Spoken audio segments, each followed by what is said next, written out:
یا صاحب الزمان یا وارث قرآن. یہ جو جب امام آئیں گے اور انشاءاللہ ابھی آ جائیں، جلدی آ جائیں، تو بہت سارے لوگ گھبرا جاتے ہیں، مولانا صاحب بڑی جلدی نہیں کریں، تھوڑا سا ہمارے کام وام ہیں پورے ہو جائیں. ہمارے ایک دوست تھے، ابھی بھی ہیں، تو شروع میں ہم ان سے بہت امام کی باتیں کرتے تھے. میں نے کہا یار امام کا ظہور جلدی ہو جانا چاہیے. تو کہنے لگے یار نصرت بھائی تھوڑا خیال رکھ کریں، ابھی تو ہماری شادی بھی نہیں ہوئی ہے. یعنی ہماری زندگی میں تو یہی مسائل ہے نا کہ وہ میرا کام نہیں ہوا، ابھی تو میری ڈگری نہیں ہوئی، میری جاب نہیں ہوئی، ابھی تو میرے پاس یہ نہیں ہے. عزیزان محترم، یہی تو وجہ ہے کہ امام دور ہے ہم سے. یہاں میری خواہشات مجھے چاہیے، امام نہیں چاہیے. یہی تو مسائل ہیں ہمارے اندر. یہ کربلا بار بار یہی تو یاد دلاتی ہے کہ دیکھو جہاں پر امام حسین تھے وہاں پر دنیا نہیں ہے، وہاں پر کچھ نہیں ہے، وہاں پر سب چھوڑنا پڑے گا. اور آئیں اپنی زندگی کے اندر دیکھیں کیا ہم آج جو چیزیں جس نے ہمیں جکڑا ہوا ہے، جکڑ گیا ہے، اتنی شدت ہے کہ ہم اس حق اور باطل کو پہچان نہیں پا رہے ہیں. آج ہمارے لیے جنگ صفین کو پڑھنا بڑا آسان ہے کہ بھئی نیزوں پر قرآن اٹھا لیے تھے اور ادھر لوگ قرآن کی طرف ہو گئے اور امام کو چھوڑ دیا، جبکہ وہ قرآن بھی نہیں تھے، وہ خالی جو قرآن کے وہ جس میں قرآن رکھتے ہیں وہ تو قرآن بھی نہیں ہے. مگر پھر بھی امام کہہ رہے ہیں وہ سامت قرآن ہے، میں ناطق قرآن ہوں، مجھے چھوڑ رہے ہو. یعنی فتنے ایسا فتنہ تھا. اور آج کیا ہے؟ آج بھی ویسا ہی فتنے کا بازار گرم ہے. آج چیزیں اتنی جڑ گئی ہیں کہ جگہ اگر کوئی آ کر کہہ دے کہ یہ چیز صحیح نہیں ہے، یہ چیز چھوڑ دیجئے، یہ کم کر دیجئے، تو ہم کہتے ہیں کیسی باتیں کر رہے ہیں آپ کیسی باتیں کر رہے ہیں؟ یہ میرے آباء و اجداد کر رہے ہیں، میرا پورا خاندان یہ سب کر رہا ہے. کیوں؟ کیونکہ چیزیں اتنی مخلوط ہو گئی، اتنی مل گئی ہیں. اور یہی وجہ ہے کہ جب ظہور آئے گا ہوگا انشاءاللہ کہ جلد سے جلد ظہور ہو، اس وقت میرے لیے بہت سی چیزیں چھوڑنا مشکل ہو جائے گا.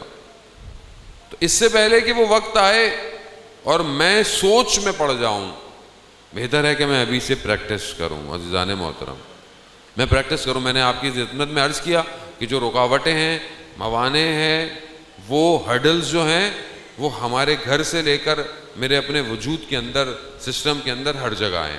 ہمیں ان کو دور کرنا ہے. ایک چیز کہ جو ہمارے نسل کو کھا رہی ہے، جوانوں کے وقت ضائع ہو رہے ہیں، ان کے نفس جو ہیں وہ مریض ہو رہے ہیں، وہ کیا ہے؟ وہ یہ سوشل میڈیا ہے، وہ یہ موبائل جو آج ہم نے سب کے ہاتھوں میں دے دیا ہے. اتنا سستا ہو گیا ہے، انٹرنیٹ بھی سستا ہے، پیکیجز بھی سستے ہیں. کسی کو نہیں پتا کہ بیٹا کیا کر رہا ہے، بیٹی کیا کر رہی ہے. سب کو دلا دیا ہم نے. ساری رات بات کریں، فری پیکیجز ہے، 100 روپے میں پتہ نہیں کتنے گھنٹے بات کریں، 25 روپے میں، 4 روپے میں پیکیجز سارے آپ کے سامنے ہیں. کیوں ہے یہ؟ دنیا میں کہیں سستا نہیں ہے موبائل اور انٹرنیٹ. آپ بتائیں کہیں پہ بھی نہیں ہے. بہت مہنگے ہیں انٹرنیٹ، لیکن آپ کے ہمارے ملک میں اتنا سستا ہے. کیوں سستا ہے؟ خوب سستا ہوگا. خوب رات کو 12 بجے سے لے کے صبح 8 بجے تک کال فری ہے. رات کو بزنس مین باتیں کرے گا؟ کون باتیں کرے گا رات کو؟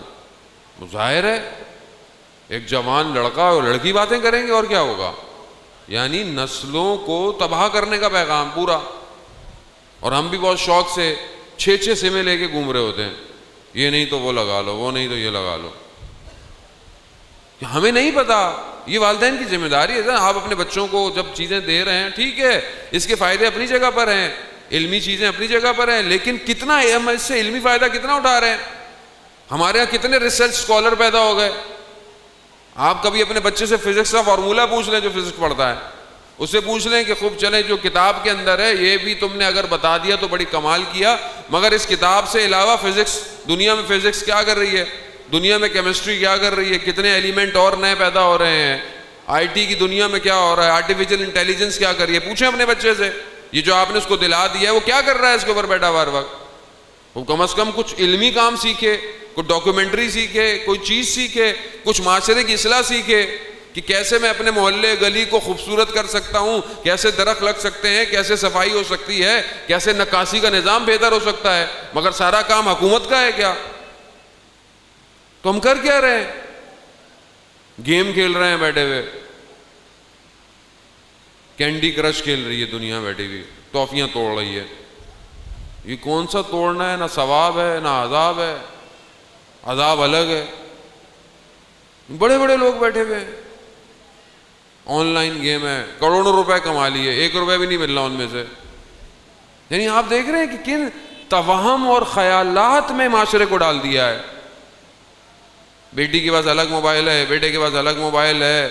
بری بات میں نہیں کہہ رہا کہ نہیں ہو ضرورت ہے, ٹھیک ہے, لیکن آپ چیک تو کریں کہ آپ کی بیٹی سارا دن کس سے باتیں کر رہی ہے, واٹس ایپ پہ کیا آ رہا ہے, یوٹیوب پہ کیا دیکھ رہا ہے, کون سی چیزیں کھل رہی ہیں. یہ ذمہ داری ہے. وہ کل جو ہمارے بزرگ بیٹھے ہوئے ہیں گواہی دیں گے کہ کسی کے گھر کا دروازہ اگر کھلا ہوتا تھا تو کوئی شخص جھانکتا نہیں تھا, گزر جاتا تھا.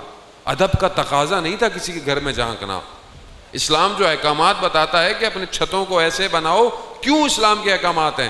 تاکہ چھتوں سے دوسروں کے گھروں میں مت جھانکو, بے پردگی ہو سکتی ہے کوئی بھی کسی حالت میں. اسلام اتنا ڈیٹیلڈ آپ کو دے رہا ہے. گھروں کے دروازے کھلے ہوئے تھے, نہیں دیکھتے تھے. آج کیا ہو رہا ہے؟ آج تو آپ کے گھروں کی دیواریں تھوڑی ہیں. جو چیزیں کل 4 دیواری میں تھیں آج وہ ساری چیزیں فیس بک کی وال پر ہیں. آج سب آپ نے ڈال دیا ہے. کل کوئی کسی کو دیکھ نہیں سکتا تھا, آج ہماری مائیں بہنیں بہت خوشی ہو سیلفیاں تصویریں ڈال دیں. نہیں, کوئی نہیں دیکھتا. اسے کون دیکھتا ہے؟ تمہارے دوست دیکھتے ہیں. مگر یہ جو نظام بنایا ہوا ہے یہ آپ نے بنایا ہے. یہ سب دیکھ رہے ہیں, وہ سب نظر آ رہا ہے, مگر ہم متوجہ نہیں ہیں. آج معاشرے میں کیوں فساد اخلاقی پھیل گیا ہے؟ کیوں آج طلاق کے ریشیو بڑھ گئے ہیں؟ کیوں آج یونیورسٹیز کے اندر جب آپ جا رہے ہیں پڑھ رہے ہیں, وہ مجبوری ہے, بہت سی جگہوں پہ آپ یونیورسٹی جاتے ہیں کو ایجوکیشن ہے, مگر وہ جو نفوس ہیں کیا وہ پاک ہیں؟ کیا جتنی دیر آپ واٹس ایپ یوز کرتے ہیں اتنی دیر آپ نے قرآن کی اپلیکیشن پڑھی ہے کبھی؟ صبح اٹھتے ہی سب سے پہلے ہم موبائل دیکھتے ہیں کہ کوئی میسج نہ آیا ہو, مگر وہ جو خدا 24 گھنٹے آن لائن ہے, اس کو کوئی میسج دیا, اس سے کوئی میسج لیا نہیں. پھر ہمارے ہم امام زمانہ کے سپاہی ہیں, کیسے بنیں گے عزیزان محترم؟ کون دور کرے گا؟ دیکھیں میں تو خود مشکل میں ہوں, میں آپ کی مشکل کیسے دور کروں گا؟ اور اگر میں اپنی مشکل دور کر بھی لیتا ہوں تو میں کوئی ایک گھر پہ تو نہیں آ سکتا. تو آپ کی اپنی ذمہ داری ہے.